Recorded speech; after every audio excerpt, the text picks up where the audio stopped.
So I've just been thinking about the story of the Howling Dog, and I wonder if you've ever heard it. It's a story about a woman who'd go on walks every day, and every day she'd pass this house with an old man sitting on the veranda with his dog next to him, and this dog would be howling, howl. And she'd always be really curious about this. And every day she'd walk past thinking to herself, I wonder why the dog's making that noise. And so one day she decided that she was going to go and ask the guy what's up with the dog. So she said to him, hello, I walk past your house every day and your dog is always howling. What's going on with the dog? And he said, oh, he's just sat on a nail and it's really uncomfortable for him. And she says, what do you mean he sat on a nail? Why didn't he get up? If he sat on a nail, why doesn't he move? If it's uncomfortable and he's in pain, why doesn't he do something about it? And the old man said, oh, don't worry about this old dog. He's just not in enough discomfort. It's just not painful enough for him to do something about it yet. And I heard that story years ago. And of course, it's speaking to us about the way that we can tolerate things that are uncomfortable to us, whether we can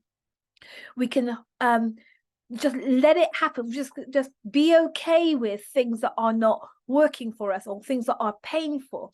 And I've been really thinking about this recently, based on conversations that I've been having with women who are really not liking the way that they're showing up in leadership. They're not liking the way that they're coming across. They're dissatisfied with the level of impact and influence that they're having, and yet they just keep going year after year. I spoke to a lady just recently who told me 7 years she's been fed up at work.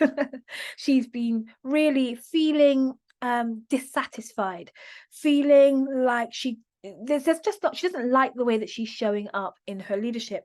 And so I remember this story about the howling dog and about how, sometimes we just put up with things for way too long. Sometimes we just let things slide. Sometimes we just neglect to get things handled because it's not painful enough. It's not, it's uncomfortable, but it's not uncomfortable enough.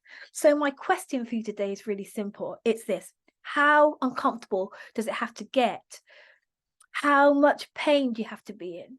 How difficult and dark and hard does it have to be before you decide that if you're a woman that doesn't like the way that you're showing up or speaking up, if you don't like the way you're coming across, if you think that you're punching way below your weight, or you're feeling the pain of playing small in your career and your professional life, how long are you going to put up with that? How difficult does it have to become? How painful does it have to be before you decide that you're going to pay attention, that you're going to seek to get this handled? My name is Dion Johnson, and if you are a woman in board level leadership and you're in professional pain, if you are uncomfortable in your career, if you feel like you're not showing up right, or you're not speaking up the way that you want to, or you're dissatisfied with the level of impact that you're having, then don't wait. You don't have to wait until it gets really bad, till you get the sack, or you get in trouble, or you get a bad report, or you just burn out or break down, or just, fall away, fall out of love with your work. You don't have to wait for it to get to colossal, painful, difficult places before you decide that you're going to do something about it. So if you and I need to talk, then I want you to click the link that accompanies this video and just book a time for us to talk, and let's get this ball rolling to get the thing handled. You can get off that nail today.